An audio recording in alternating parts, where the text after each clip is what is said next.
Now, technology, where would one be without it? On the next part of the show now, we're looking at the advantages of technology, disadvantages. It helps us, keeps us close with family and friends. Today's guest, I'm joined by Peter Carlisle, President of ncipher Security, and today we are discussing technology. Welcome to the show, Peter. Thanks for taking time out to talk to me, Danny, on the syndicated show.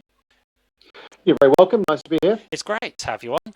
And when people often joke about, when you're on using technology, someone is not too far away from you. But the bigger picture is that there seems to be a kind of harsh reality to this. Well, we've just completed our annual Internet of Things survey, and we've been talking to over 2,000 IT professionals around the country, and very interesting to find that this is an area where a lot of people have some concerns. We're seeing a huge growth in the number of devices connected to the internet, and obviously with that comes some security challenges. Sure, and I've just got down on my notes here. A baby monitor, of all things, was compromised as part of an extortion attempt, and also reports of closed-circuit television being hijacked by hackers to spy on homeowners. Who, where, and why are these hackers operating?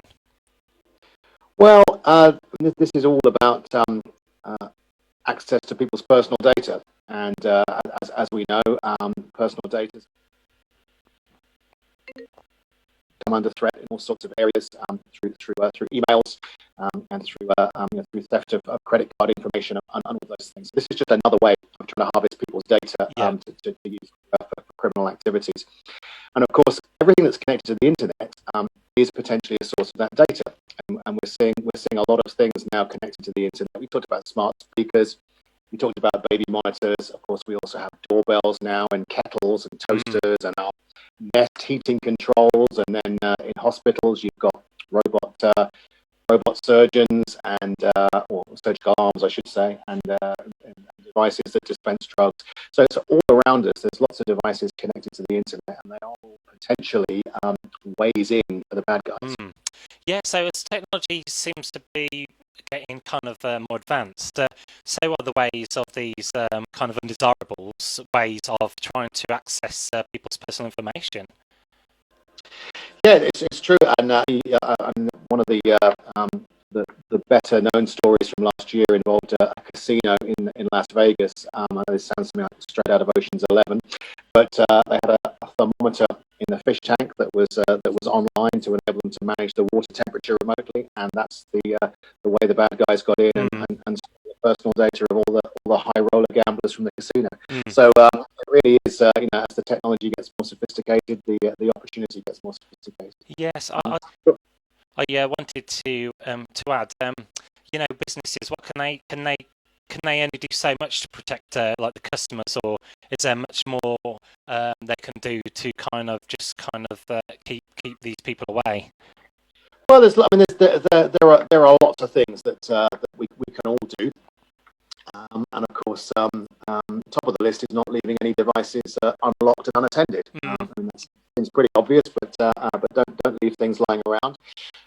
We know that email can be a challenge, particularly with so many people working from home now, without the support of colleagues and around them to perhaps run an eye over something. So it's important to avoid jumping in if something's telling you need to act now or act urgently and click a link. Then you should probably step away, take a deep breath, and have another look at it. Don't give out your data to anyone, of course. Don't share passwords, and certainly don't write them down, because as soon as you've written it down, then it's there for somebody else to potentially pick up.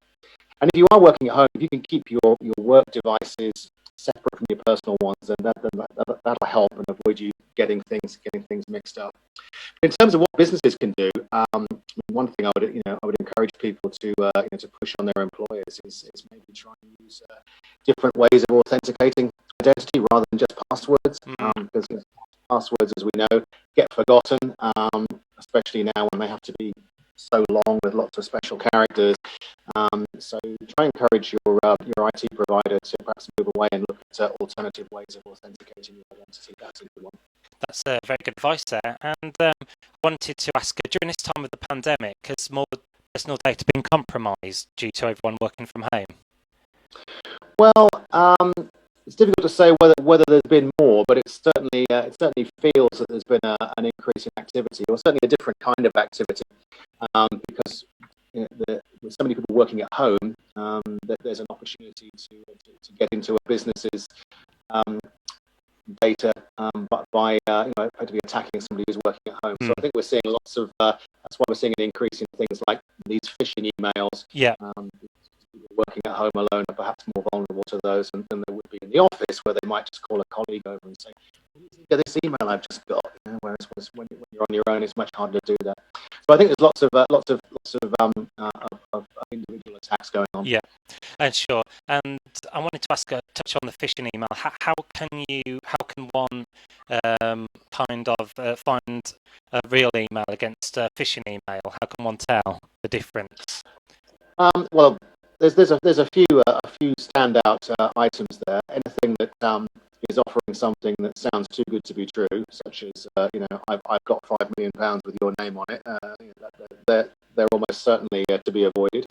Anything that's telling you to do something now, it's really urgent. I need you to click on this now because your account's going to be suspended, or whatever it is. That's always a danger sign. And anything that's asking you to click a link, that's a bad sign as well. Yeah. Even if you think you know the company, my advice would be to come out of the email and contact the company in a different, phone them up, or type in their website, or do something along those lines. Yeah, good advice there. And a couple more questions I wanted to ask. So we have the coronavirus now sweeping the world at the moment. But do you foresee an actual computer virus compromising networks across the world? Is it an accident waiting to happen in your eyes? If people aren't too careful. Yeah, well, I mean, we see malware, I would call it all the time, which effectively is a type of computer virus.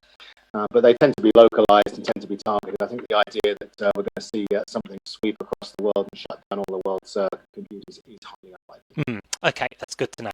And on a more personal note, people with passwords, how can they make them safer but memorable?